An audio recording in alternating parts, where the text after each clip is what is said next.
يثبت الله الذين آمنوا بالقول الثابت في الحياة الدنيا وفي الآخرة. الله أكبر.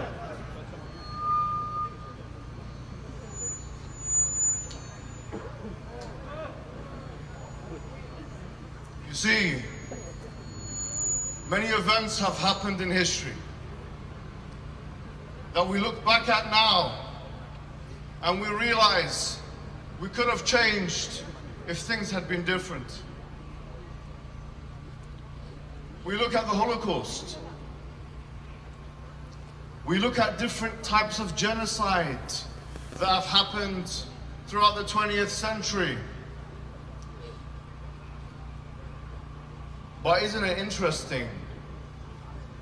Isn't it very, very interesting that we are living in a time where such an event is happening now, and it is happening to a people in a country like China, whereby women are being raped, children are being separated from their families, organs are being harvested, people are being put into concentration camps. And did they think that we were just going to stand idly by? I want to tell the Chinese government and the Chinese Communist Party one thing. I want to tell you directly, you may be able to manipulate governments, but you cannot manipulate the millions of Muslims around the world. Did you think that you were going to have a minority group in your country, persecute them in the way that you are persecuting them, deal with them in the way that you are dealing with them, and that we were not going to get involved? Did you think that you could do whatever you want to these Uyghurs, and that everyone was going to allow you because of your size and strength? Do you think that if you start a war with the Uyghurs, that you have not started a war with the Muslims? I tell the Chinese today, with all vehemency and all vigor, you have started a war with the Muslims, and we will not live or die until we become victorious in this war. Look at them now. Look at them looking at me. What are you looking at? My question is, what the hell are you looking at? You've taken your flag away. You've taken your flag away. The Chinese Communist flag. Well, I have a flag that you can replace your flag with. Take this Uyghur flag, you sons of bitches! I tell you today, you have nothing to offer the world. You have nothing at all to offer the world. You know why? Because you have already incorporated a Marxist communist system. You've already lost the war against the Americans and the West, because you have taken their ideology. You are a prostitute. You are a prostitute, I tell you, a prostitute. And the West is already your pimp. And you know what else? You haven't even been ingenuous to your pimp. Because you know why? They have taken another pimp, the pimp of capitalism. That's your pimp. But let me tell you something. Your best bet is actually to become Muslims. That's your best bet. Your best bet is to do what the Mongols did and embrace Islam. You have nothing to offer the world. You have nothing to offer the world at all. What happens if you become a superpower? Tell me what happens when you become a superpower in this Cold War that you want to get into with the Americans. What have you got to offer the rest of the world? You've already taken their ideologies. Marxism, Leninism, you are nothing. I tell you, you are nothing. And it's only a matter of time. It's only a matter of time until we deal with you. And so I say to them, and I say this again, with all vehemency and all vigor, that you cannot beat and defeat an enemy. That when they look at the barrel, the bottom of the barrel of the gun, they see paradise. We don't care about death, in fact. We don't care about martyrdom. Please make us martyrs. You cannot beat us. We're the unbeatable enemy.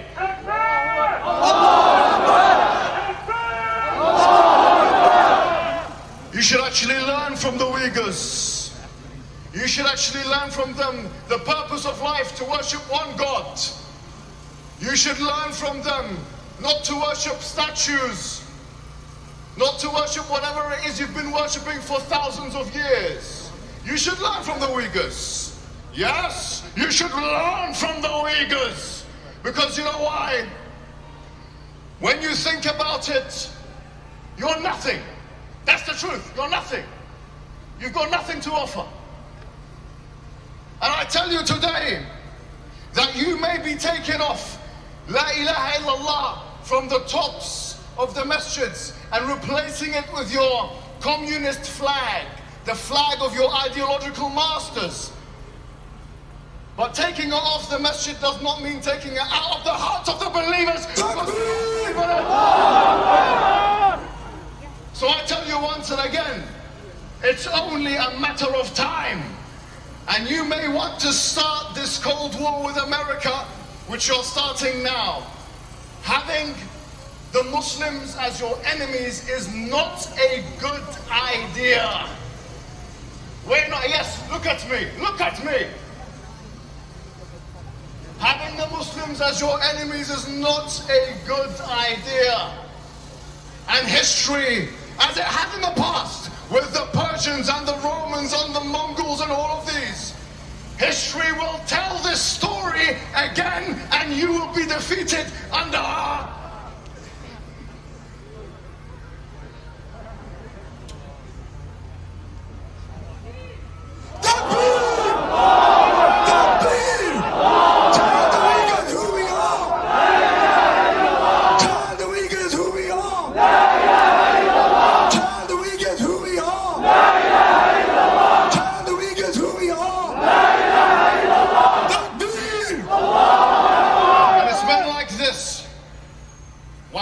today. Al-Muslim lil-Muslim kal-jasad al-wahid. Kal-bunyan, the Prophet said the Muslim, to the Muslim, is like one building. Yashuddu ba'duhu ba'da. We pull each other together. I don't know much about Uyghur culture, but I know one thing, that we are here for the Uyghurs, and we will not rest until justice is served. Takbir! Takbir! Takbir! Tell the Uyghurs who we are!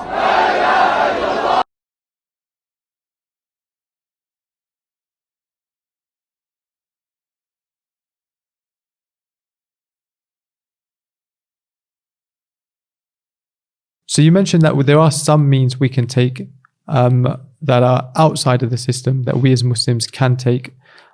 From that, a lot of people ask the question, is protesting from the means, is protesting in a non-Muslim country, is it from the means that are permissible for us to undertake to try and impact some kind of change? Okay, before we place a ruling on the issue of mudaharat, protesting, the scholars, they say, al-hukmu ala shay' far'un an tasawwuri. To place a ruling on something, you have to first of all have a correct perception of it. So there are terms which are slightly similar to mudaharat in the Arabic language or in English demonstration, which is what is called sitting or strikes. Okay, what's that? So sitting, for example, in the Arabic, their language, they call it i'tisamat. It basically means a group of people come together, they sit somewhere, and they said, we're not going to move until this is done. Mm. And strikes, we see a lot in the UK, especially London, bus strikes happen, or hunger strikes or whatever. All of these are what we're talking about. Okay. So we mean that by the concept of demonstration and that protest, and we mean all of that. The mudaharat are types. So if we don't mention the types of mudaharat, then we can't give one blank ruling for all of them. Okay, that makes And that's sense. why I feel like many people who spoke about it, whether it be in the Arabic language or whether it be in English language, or even many people who've written books on it, whether it be shuyukh and mashayikh who've written it, a lot of them, in my personal opinion, they didn't deal with the issue in a very scholastic, scholarly method, a lot of them. And the reason for that being, they didn't mention the aqsam al-mudaharat, the types of mudaharat there is, and then each one given its suitable ruling. They gave a complete ruling for different types, and then there's always a type that doesn't really fall under that reasoning. So the types of mudaharat are the following. The first one is mudaharat, which is with the intention and the aim of changing the system. Okay. And that happens in three forms. The first one, which is trying to change the system or trying to upthrow the system. And it happens in three different ways. It's either in a Muslim country where that Muslim country doesn't allow protesting. The second one is it's trying to change a system where it's under a Muslim power, under Muslims, a Muslim leader, like it doesn't prevent people from doing mudaharat. The Muslim leader allows protesting. He allows it. Okay. And the third one is under a non-Muslim country. Okay. So it's not a Muslim country. The second type is mudaharat, protesting that is done with the aim and the objective of changing a situation from the situations that are there. You're not trying to put the system down. You're not trying to drop the government or anything or upthrow the government. The aim here is just taghyiru hal. You just want a situation to be changed from the situations out there, or you want to take a position in something. The third form, which is the last, is that the aim for this protest is just to bring to the government, to their attention, a particular issue like global warming or something like that. Bring this situation to the world. Those are the three forms. So the scholars, they gave a ruling on mudaharat. They said it's not allowed, it's not permissible. They got it from the Quran and the Sunnah. But they had to explain their reason for why it's haram. And there's 5 points which they took.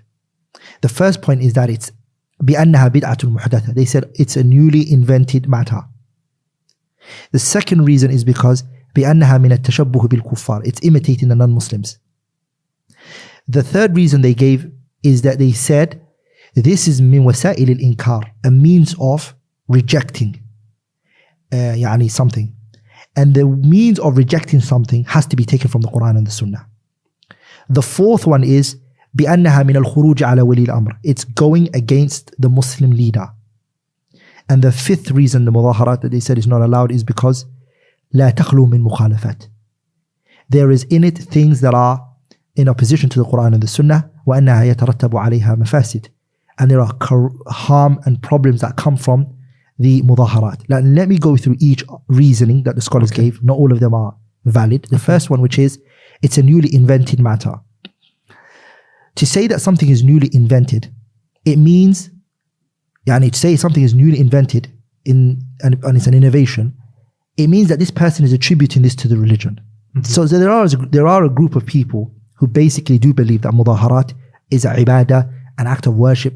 These people, yes, this applies on them. It's an innovation. Where's your evidence for it? And they won't be able to bring any evidence for it. Because it's a newly invented matter, it's an innovation. And we then read a hadith, مَنْ عَمِلَ عَمَلَ لَيْسَ عَلَيْهِ أَمْرُنَا فَوَرَدْ. But there's a party of people who say, no, for us, it's not an act of worship. It's actually an aada, a norms. And a norms, we can't refer to it as a bid'ah, because it's outside the realm of ibadah. It can only be considered an act of ibadah or a mu'amala to be considered it to be innovation. The person has to have done it for what? يقصد بها التقرب والتعبد لله.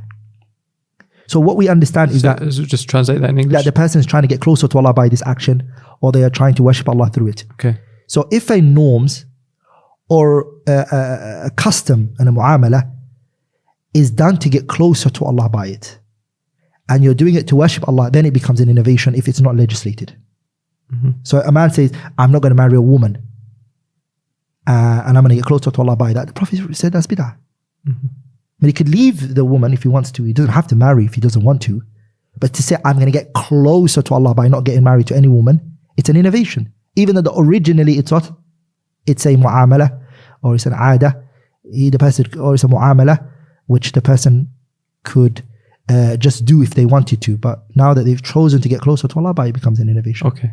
So a group of people will say, I am doing the mudaharat, and my aim and objective is not to get closer to Allah by it. I'm not worshipping Allah with this action. And it's a means. It's just a means for me. So we'll come to that one. The second reason that some scholars bring forward by saying that it's imitating the non-Muslims, again, is also a very weak argument. The reason is because what is a dabit for tashabbuh? We kind of mentioned that before. What's the dabit for tashabbuh? Yani what is tashabbuh of the kuffar? Tashabbuh bil kuffar, Shaykh al-Islam Taymiyyah has a kitab, one of the strongest books that's written in this field of tashabbuh. There are many books written on it, but one of the greatest books is the kitab Iqtida' as-Sirat al-Mustaqim Mukhalafat Ashab al-Jahim by Ibn Taymiyyah. Ibn Taymiyyah clearly and categorically, and all Shatibi and other great scholars mention that the real the concrete point for tashabbuh is that this is an action لا يفعله إلا الكفار. Only the non-Muslims do this. Yani it's khas for the kuffar, uniquely known for them. And if it's something that the people all do out of norms, this is not a tashabbuh, even if the non-Muslims do it. It has to be something uniquely known for them. And rather, we see this concept of mudaharat actually present at the early times of Islam. For example, Uthman ibn Affan radiallahu anhu, when the people went against Uthman and they uprose against Uthman radiallahu anhu, and they took him down on Khalifatul Rashid, Uthman ibn Affan, that was demonstration. And then it turned into violence. Also, we have the issue of Abdurrahman ibn al-Ash'ad, when he went against Al-Hajjaj ibn Yusuf al-Thaqafi. That was mudaharat. And it was happening at that time. So it's saying it's a thing done by the non-Muslims. I mean, it's very far-fetched. And also, this concept of rejecting oppression and pushing away oppression, and it's something which human beings are generally used to doing that. Whatever means they take is different. But people don't like to be oppressed and they don't like to be wronged. So again, the concept of it being a tashabbuh bil kuffar is also not a strong argument. Mm-hmm. Now we are left with a point which is that it's going against an oppressive Muslim leader. And that's, again, not applying to the land of the non-Muslims. Correct. Because if it's oppressive, the Muslim leader is one of two situations. He's either a rightful, he's a righteous, noble, just leader. He's a just leader. Mm-hmm. Of course, people wouldn't generally want to go uprise against that one, except dim-witted, ignorant people. The second one is that he's an oppressive leader. And this we have clear-cut evidences that state that we can't go against the oppressive Muslim leader, which the Prophet ﷺ mentioned, patience, endurance. And the three things that we do for that Muslim oppressive leader is to make dua for Allah to guide him. That's clear evidences for that. We go and we give him nasiha, we advise him. And the third one is as-sabr, patience on what he's doing to the Muslims. But that doesn't apply to non-Muslim countries. So we now come to the non-Muslim country. Okay. The fourth one is that it's a means of rejecting. So wasa'ilul inkar. Their argument is, Habibi, Akhi, I'm rejecting falsehood. Now you might ask yourself, isn't that, if you're rejecting falsehood, isn't that not innovation again? Or the first one that we mentioned? What's the difference between the two? The difference between it is wasila means can lead to good and it can also lead to bad. Okay. Whereas bid'ah only leads to bad because it's not something. Also, the wasila, the means a person can take, there are specific evidences that can come for it. Whereas the bid'ah, of course, is without evidences.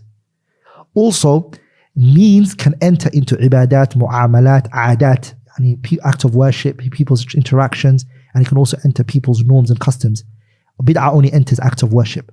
So they say it's wasila for me then, which is the fourth reason. It's a wasila. So now what we have to do is we have to divide the wasila means into two. Mm-hmm. There's a wasila known as a wasila mahda. It's pure means. And we have to do this in order to understand the whole discussion and the whole dialogue. Okay. The wasila mahda, it's pure wasila. It's pure wasila. The wasila which is mahda is, the person intends this action. He intends this means in order to reach something. But this means cannot be detached from the means. That is a pure means. It's a means that's connected to the objective. Like walking to the masjid, for example. If someone walks, he doesn't get rewarded for it by itself. Right, okay. But the minute he walks to the masjid, the reward is connected to it's connected to. He walks to a brothel, the punishment is on him. So the walking, it's a pure means, meaning it's purely connected to the aim and objective. There's another one which is called wasa'il nisbiya, means which by itself can stand. Like wudu, for example. Wudu, whether you're doing it for salah or not, just by doing wudu itself is a reward. Okay, yeah. By itself, it's a means that can stand by itself. Okay. That's important that we understand it. Another point that I want us to understand is that there is a qa'idah for us, which is called al-wasa'il ahkam al-maqasid. The means takes the ruling of its objectives. So if the objective is wajib, the means becomes wajib, right, as long as that means is not prohibited. Pay attention to that. If, for example, going to the masjid for the men is wajib, right? So you know the only way you can go to the masjid is by driving. Driving becomes obligatory. I see.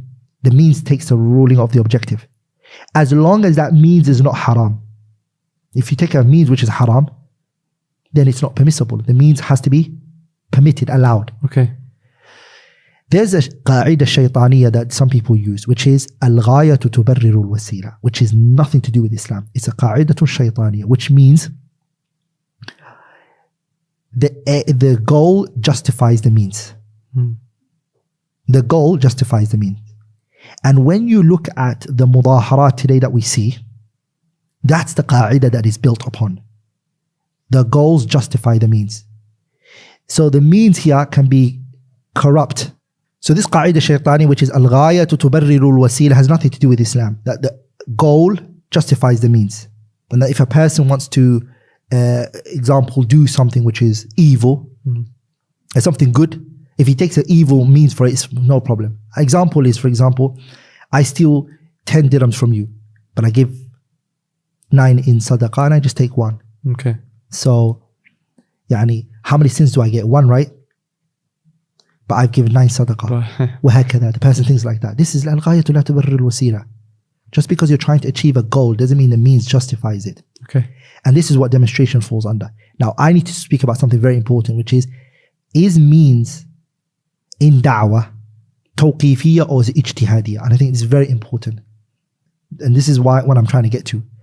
Yani, in order to reject falsehood, which is a means of da'wah, is it tawqifiyya or is it ijtihadiyya? What does it mean? Does it have to be taken from the Quran and the Sunnah, or can it be independent reasoning? There are also 3 terms that people generally try to use with the concept of wasila, means. They use the word wasa'id, and the issue of dhara'i, and the issue of maslaha. Before I answer that question, I have to explain those 3. Okay. Dhara'i, for example, is microphones. They say, for example, if you say that the means has to be sanctioned by the Sharia, Allah Azza wa Jalla, they say microphones. And they say, for example, radios and, mobile phones and things that we use for khair. You see? For da'wah. For da'wah. We say that's not wasila. That's wasa'id. It just projects what's there. It doesn't interfere with the message itself. Okay. Okay. And there's also something called dhara'i', which is a term that's also used similar to wasa'il. Dhara'i' are things that will always lead to evil. Okay. And there's a third term which is maslahatul mursala. Whether maslahatul mursala exists or not, I'm not going to be speaking about that there. Yeah. I've already explained my position on masalih mursala. That the masalih are 3 types. Masalih mu'tabara, masalih mulghat, and masalih mursala. In the Sharia, there's only maslaha mu'tabara and maslahatul mulghat. Amma maslaha mursala, we don't believe that. And anyone who claims there is maslaha mursala, anyone who claims it, will say either this maslaha was mu'tabara, the Sharia already stated it and you didn't know about it, or it's mulghat, the Sharia dismissed it. What's the best translation for it in English? It's benefits that came about after. Okay. So even if we do say that maslaha mursala exists, just so we get the discussion flowing, maslaha mursala means it's a means that will lead to good. That's why it's called maslaha mursala. So it's a means that will lead to good. When we look at the means that is taken for protesting, it doesn't lead to good. It leads to evil. It's actually closer to being dhara'i' than maslaha mursala. It's a what? It's a dhari'ah. Meaning, dhari'ah is like, for example, a man touching a woman, which will lead to what? Zina. Okay? Mudaharat leads to evil, which is going to bring us to this point, which is the last and final point, which is the harms that are in protesting. Protesting, first of all, goes against the da'wah of the prophets, which work towards what we mentioned before, islahur ra'iyyah, changing the people, yani from the bottom upwards. Protesting is from the top to the bottom, which we will get fighting against. It goes against the da'wah of the prophets and the prophets. The prophets started with the people. They go to the leaders first. Second thing that it has is protest is id'afu aslul wala'i wal bara. It corrupts the concept of al-wala' wal bara. The third one is people lose their lives and blood sheds, and a lot of the protests that happen. 4, people lose their honors and people rob and steal people's belongings, and Black Lives Matter, for example. Muslim people suffered more from it because it started in Minneapolis. People who own shops were losing their product and everything. Ikhtilal al-amn, it destroys safety. It disrupts the people's day to day. Roads get blocked off, people can't go to work, people are stressed, what route am I going to take? Also, it opens the door for the criminals. Fathul majali lil-mufsidina min al-mujrimin wal-mukharribin. Corrupt people are there.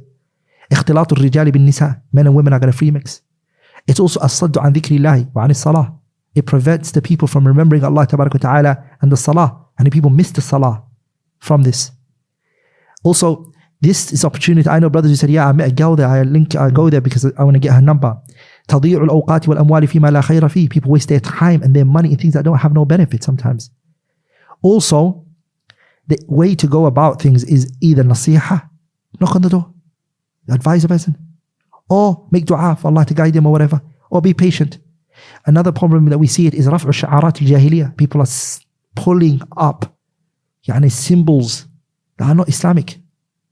Sometimes concept that are shirkiyat and kufriyat when you look at the billboards. Also, finally, it's a way of actually affirming the concept of democracy and secular liberal states. Democracy can't exist if there's no demonstration. The whole concept of democracy is what? The people. The power is in the hands of the people. It's giving the people. The word democracy, it means the people. The power is in the hands of the people. The people choose. So it goes against fun, and Allah is the one who chooses what can be or can't be. Finally, mudaharat is about what do the majority think. That's when the government starts looking. If a minority is screaming, they don't care. And the majority are always going to choose what is corrupt and not which is good. So the 5th reason is what the real strongest point is, Shahid, which is the final one. لا تخلو من مخالفات. And the first 4 are not strong. Okay, especially in a non-Muslim country. The strongest reason for mudaharat is, I'm talking about non-Muslim country. For the Muslim country, the issue of khuruj is that's there. Okay. But the non-Muslim country I'm talking about. The non-Muslim country, the strongest way to speak against democracy, protest and demonstration is to say بأن لا تخلو من مخالفات وأن يترتب عليها مفاسد. And I want to go into this. You've mentioned a lot of information. And I want to break it down. I want to go into this. So at first you mentioned that there are actually 3 types of protests.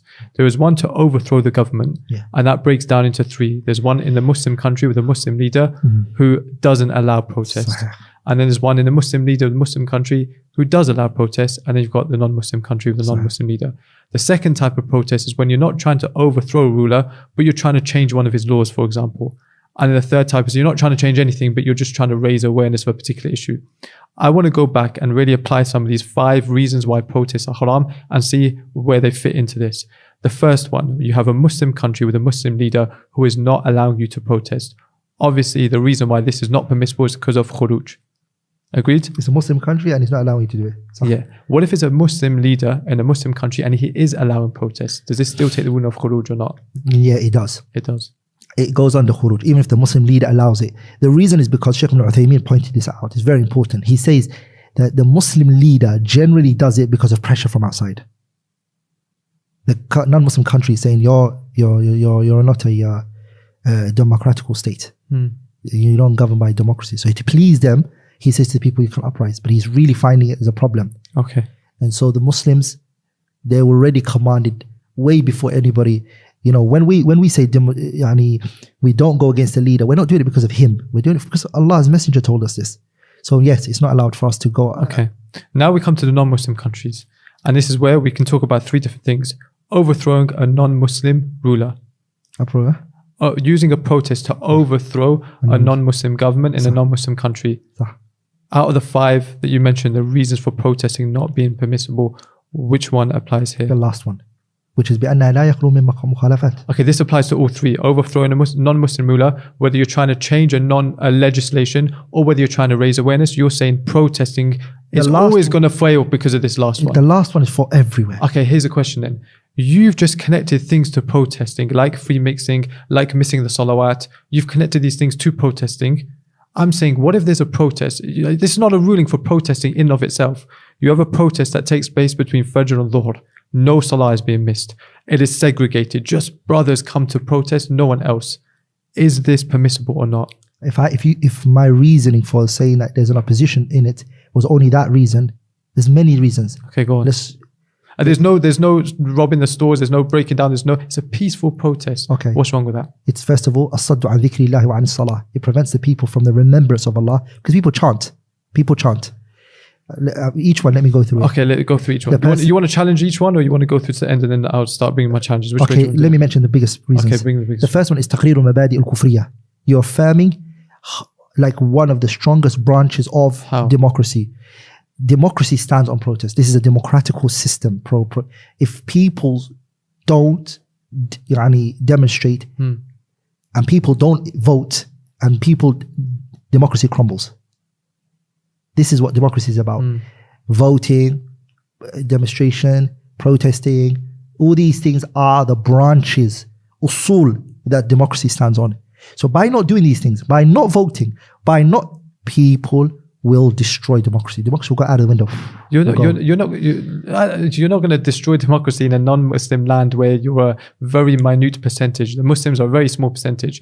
By you not protesting, you haven't destroyed democracy. All you've done is bring more harm onto yourself, because the government have said, if you want us to change something, this is the way you do it. And guess what we've done? We've sat at home. We haven't changed anything. I already told you before. Allah says, Ya ayyuhalladhina amanu isbiru wa sabiru wa rabitu wattaqullaha la'allakum tuflihun. Falah. Success, we're already being told it. And I agree that we should do that. What you mentioned for the first 2 hours. But I'm not gonna take a path I know it's corrupt. The means, I just told you right now, what's happening here? This means that I'm taking right now, or this, it's got mafasid connected to it. As-saddu an dhikrillah wa an salah. اختلاط الرجال بالنساء. I just said a protest. There's no free mixing. I want to get to the issue of protesting itself in and of itself. Oh no, that's my point. You see, in the Sharia, some things in and within itself, it hasn't got a ruling, because demonstration itself غير منضبط. Okay. It's all over the place. I'll give you an example. Traveling right now. Traveling. What's the reason why we can have rukhsa? Why can we fast in the month of Ramadan when we're travelers? Because the Prophet because the fasting itself. Because it's the traveling itself. Okay. You can't say mashaqqa. You can't say means, hardship. Because hardship is غير منضبط. It's not something a guy can say, look, I traveled and I never even felt like I traveled. Like I was sleeping, I was picking up, by my bed. But he has an option to carry on fasting.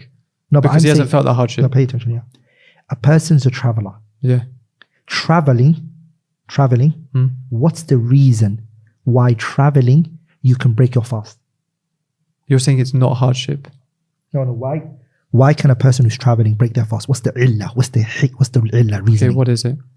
The traveling itself, you're saying? So here we're speaking very in an usuli perspective. A person is a traveler. A person is a traveler and they are traveling. You said that person, he can break his fast. He doesn't have to fast. Yeah, that's the option. He can combine between the prayers, right? Correct. He can shorten the prayers. Yeah. This rukhsa, what's it given it? Why was it given it to him? Why was it given? Because he's traveling. And with traveling, there is hardship. So my point is that the issue of hardship, the reason it cannot be hardship.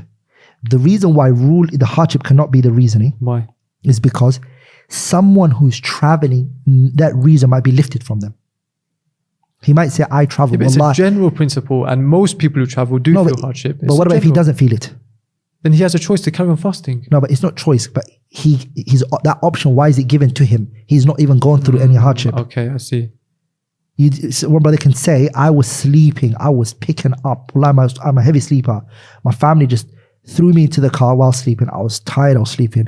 Then I went on the private jet that my family owned. I see your point. We got the option is given to him, not because of hardship. Another guy goes, I work in the tannoor. I work in the furnace. I make bread. في نهار Ramadan. I'm burning. We say, yeah, no problem. You still have to fast. Yeah, I see. Okay. The reason is because this issue of mashaqqa is غير منضبط. Mashaqqa mean hardship. Is غير منضبط. It's something that cannot be, we can't narrow it down.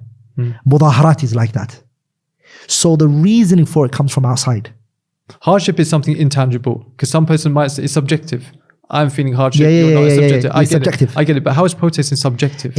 As I said to you, the situations change from one situation to another situation. It could be striking. It could be non-striking. It could be what can't be stopped from protest is that it's not something in and within itself. It's always external reasons that the prohibition comes from. The prohibition for it is the mafasid that are with it. And our religion is what? Dar'ul mafasid muqaddamun ala jalbil masalih. Repelling the harm takes precedence over bringing any good. You're telling me you want to bring good for the country, the people.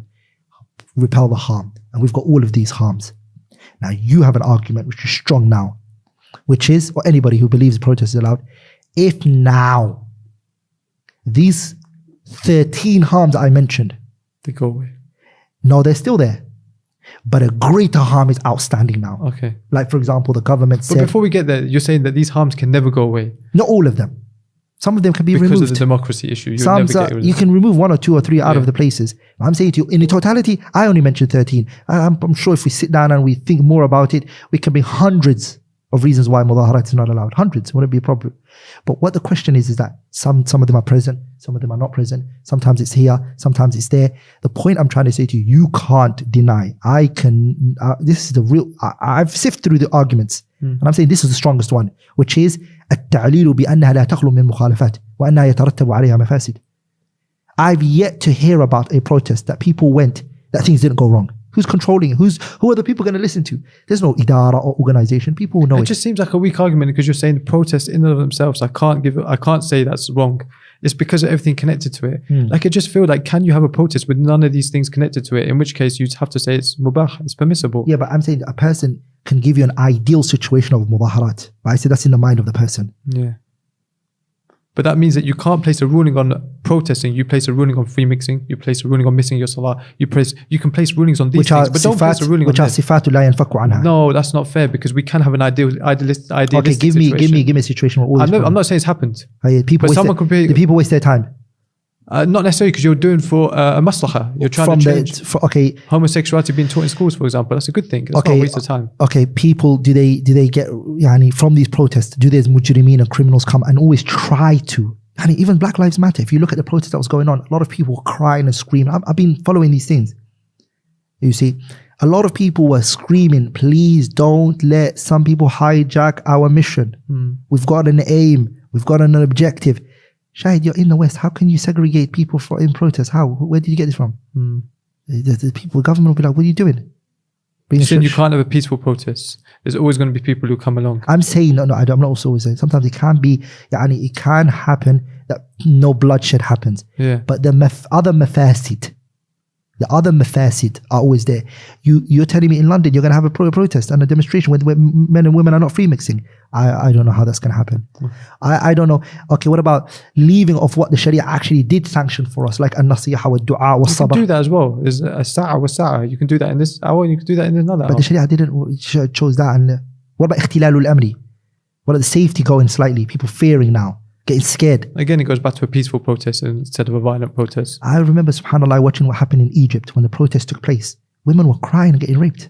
They got raped, gang raped by men. Yeah, but there's a peaceful protest like Gandhi when he protested against the British. Did you question everybody who was there, who felt some people might have got bullied? No, did you? And I'm saying to you that, but I know it doesn't detach itself from it. I'm seeing 99.9% cases where women feel like they got touched by somebody from behind, or somebody pushed her over, or يعني وقرن في بيوتكن ولا تبرجن تبرج الجاهلية الأولى وأقمنا Let them الصلاة. stay at home. Let the men protest. I'm saying there is a way that we can say a protest is halal. It's not like alcohol. But it's not like we can say this. Why would you tell the sisters to stay at home if you need their numbers in the first place? You need their numbers, right? For the whole point of the demonstration is the numbers. So if you tell the sisters to stay at home, and they're the majority, by the way, they're the most. Shahid, you see my point? It's a demonstration. The best argument for it is not that it's bid'ah, not that it's tashabbuh bil kuffar, I don't think it's not strong enough. Okay. The strongest argument to say it's muharram is بأنها لا تخلو من مخالفات. That there is one way or another a harm that's going to be present in that protest. Do you mean harm that is connected to the protest in and of itself? I mentioned that مخالفة دعوة الأنبياء, يعني it goes against, especially دعوة النبي صلى الله عليه وسلم, our Prophet Muhammad صلى الله عليه وسلم. His da'wah stood upon what? على إصلاح الرعية التي هي طريق طبيعي. Starting from the people and making your way up. Yeah, you can do that as well. I'm saying you can do that, but also we can protest. You have to show me it's impermissible to protest. No, you can't do that. That sense, protest does go against where the way that the Prophet ﷺ was. For example, the protest, what is it doing? It's speaking to the leader. Fix this, or this problem won't be fixed. That's what you're trying to say. Non-Muslim leader. We're talking about non-Muslim. Yeah, whatever leader it is. Yeah. You're speaking to a leader and you're requesting that leader to rectify the situation, and you're saying it will trickle down. Yeah. I'm saying to you that the people, generally speaking, okay, this is a general state, they should believe that the rectification comes from them, not the leader. The leader's just, he could be sitting in that seat and the people could read. But this is just an action they're taking. The aada of the Prophet ﷺ and the companions at the time was not to protest. That was their custom. That was their norm. In the 21st century, we live in non-Muslim lands where protesting does raise awareness. I'll quote you the civil rights movement, for example, in America. An entire nation, an entire legislation was changed because it started from protesting. We might not agree with the feminism movement, but they ultimately did make progress through protesting. These are ways that people change. You can't sit here and tell me that just because the Prophet ﷺ didn't take this means. The ibadah is not connected to protesting in and of itself. The ibadah is connected to making better laws for the Muslims in the UK. This is just a means, just like me driving to the masjid. That's not an ibadah within itself. It's just a means to get to the masjid. Again, I told you before, it is it's strengthening the pillars of democracy. This is allowing something we wish for it to go. You're strengthening it, you're empowering it, you're endorsing it by doing that.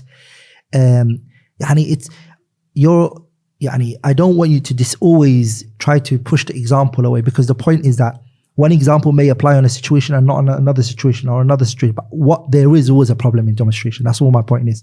The poet, he said, صاحب المراقي, he said, وَالشَّأْنُ لَا يُعْتَرَضُ الْبِثَالُ إِذْ قَدْ كَفَى الْفَرْضُ وَالْإِحْتِمَالُ. Every situation, there is always going to be a mafsada present in demonstration, one or the other. Which is going to be? All that which you're mentioning to me, that there won't be this problem, I'll make sure the men and women don't free mix. It's all hypothetical. It's always in your mind. But that's how fiqh is. But we need to work with the waqi' that we see and what's happened in the past. We've not yet seen a protest where there's no free mixing. We've not yet seen that. It doesn't mean we can't see one in the future. Fiqh is based on theoretical rulings. I'm saying to you, all of these مفاسد. I didn't mention one. I said, for example, فتح المجال للمفسدين من المجرمين والمخربين. Opening the doors for corrupt people, criminals, people who غوغاء. They take this, they use this opportunity. They like that numbers in order to commit a crime, because they can hide in the people. So they loot, they do things. And this is every single protest I've looked at. I've always seen that which I could say haram, haram, haram, haram, haram. Let's not go too far back. Let's look at the last protest that took place that we will know about. In a non-Muslim country? Yeah, Western country. Go on. The protest for the Black Lives Matter. Okay, it started in Minnesota. People were doing it. A whole entire police station got burned down. Shops were looted. Muslim people's shops were looted. They can't stop it now. It's out of hand. Go on YouTube and watch it. People are begging, please do not hijack what we're trying to represent here. Within that, some people put a spin to it and they started using that protest for some other people that they remembered and things like that. What my point is that protest, once it happens, you can't stop it. it was through protest that Uthman radiallahu anhu was killed. You know what I mean? Like that's how it started. People protested around his house, sieged, the sword was shithered, and he was killed. I agree that protests in the past, because once it starts, police have to come. Why do police come if there's safety? Why do they have to bring their shit and protect? Why is fire always? Why throwing things at the police? People lose their composure. So protest saying it doesn't have mafasid shar'iyya, Islamic mafasid. This is all I'm trying to draw home to you, that this last final reason of there being harm, shar'i harms, is high. Ikhtilalul amni, safety. You think at the beginning, okay, I've got this under control, we've got people, you can't promise because people are more than you, and you don't have a soldiers to pin the people down and take them to the corner and drag them out of the demonstration. You don't have that. It's all assumption. But just because the likeliness is high, does that mean that we can say this is haram? In the Sharia. We base things on ghalabatul dhann. Okay, but watching TV, for example, the asl of watching TV, is it permissible? Yeah, you can watch a nature documentary on TV. Is that haram? Which one, please? A nature documentary on TV, for example, is that haram? From the time of, Is haram? No, I'm saying wasting your time is haram. Okay, but let's just say you're pondering over the creation of Allah. MashaAllah, may Allah reward you, go outside. So there's nothing wrong with that. Say COVID's outside and you want to stay inside. No, I'm just saying to learn النادر لا حكم له. النادر لا حكم له. Rare situations don't have a ruling. Giving me an obscure, random, minute situation and then trying to make me say yes to something very big. I'm saying to you, we've got demonstration, killing, massacring, the civil rights movement. Look at what happened. How many people died? How many people were killed, were murdered? With that being said, all I'm trying to say here is I want people who are listening to understand. I'm saying that protest is haram because of these mafasid, which are inevitably going to come unless someone presents like a complete hypothetical scenario which has never happened in the past, talking about Muslim brothers coming with a small group and no sisters there, and it's between the time of Dhuhr and Asr, so no salawat are missed, and etc. And I don't think anyone should try to argue and say protesting does not have any mafasid. وَلَا يَتَرَتَّبُ عَلَيْهَا مَفَاسِد. That's just far-fetched, and I think it's not being fair. Okay. Fine. I think a valid argument. Yeah, I'm going to come on to that now. So this is the next thing that people say then. Now, if you have a protest and we agree that there is mafasid attached to the protest, which means that it shouldn't be done. Question: if what you're protesting for is a mafsada azima, a greater harm that's coming, say for example the UK government want to shut down all the masajid, and now you have a chance to change that legislation through protesting, are you allowed to do it then? Now, beautiful. So let's look at this issue. Protest is haram. Okay. It's a mafsada. Yeah. We don't deny that. We say, okay, because the group of people who say that it's not a mafsada, it's fine, what's wrong with it? It's an issue. We want them first of all to come to the conclusion that it's haram, muharram, it's got mafasid, mallahu bihi alim. There are tons of mafasid that we can mention. Now we have a greater mafsada, greater than the current one. Greater than اختلاط الرجال بالنساء, greater than some of that which we mentioned, which is فتح المجال للمفسدين من المجرمين والمخربين. We have a greater harm than that. Al-Alama Sheikh Mohammed ibn Salih al-Uthaymin at this point, and it's a very strong argument he brought forward, he said it's now in this situation, especially Western governments, they hear your voice through demonstrations. That's the way that the government hears what you have to say. And there's no other way they will listen unless they feel under the pressure that the whole entire community is against them on this issue. So in a situation like that, Shaykh ibn Uthaymin gave the fatwa, the permissibility that he doesn't see any problem with the Muslims demonstrating in order to, but the harm that's there has to be less than the greater harm that's going to come if they don't protest. Okay. Which is what is called irtikabu aqall al-mafsadatayn. Protesting for the lesser of the two harms. Now, the lesser harm is what we've mentioned compared to the masajids being closed or qadaya azima for the Muslims. In a situation like that, Shaykh ibn Uthaymin rahimahullah, who's a great scholar of our time, said it's permissible. And I can see that as a valid differences where both parties can. I still hold the opinion that it's not allowed. Even in that circumstance? I believe personally it's best to avoid it Okay. and to leave it and not to go. Even if the UK government want to close down the masajid, for example, I believe still, the thing is the ends don't justify the means. yeah, and also it's really hard to actually say that it's going to actually work. True. Because the reason I'm going to do this mafsada is that I'm sure that this harm that I'm going to tread on is definitely going to be a result.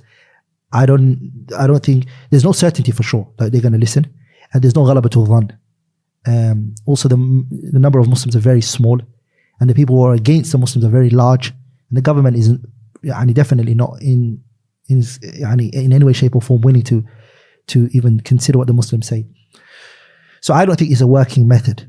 If somebody else chooses to take that approach and he feels like it's going to work, I think he's got a great bona fide, undisputed Imam of our time, Sheikh Mohammed ibn Salih al-Uthaymeen, who based it on a very strong usuli perspective to say that it's less of two harms. But I don't think it's, my humble opinion, I don't think looking at the way Sheikh sees it and the way that the reality turns out to be, it doesn't change anything. I'll give you a prime example. Go on. Black Lives Matter in America right now, the biggest protest they did.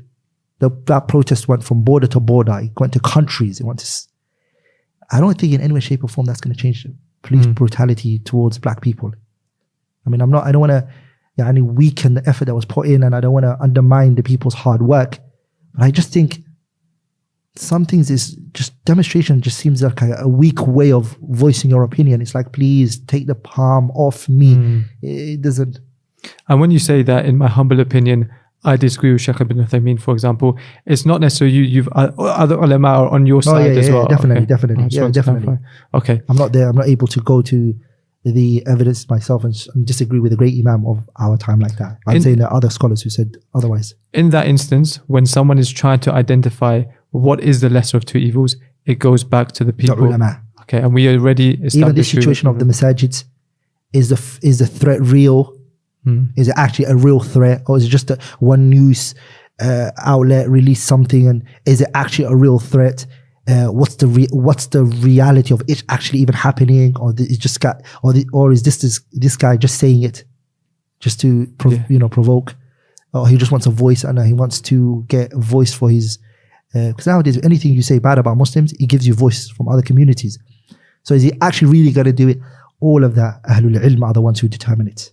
Okay, and your solution for the people who say the scholars who are not in the West don't understand our reality is for the students of knowledge in the West who do understand the reality to take it back to the ulama. Okay. What's weird, it's actually really weird about some people, is that they say that and they say let's not import, and then the same time they tell you Ibn Uthaymeen permitted demonstration. Right, yes.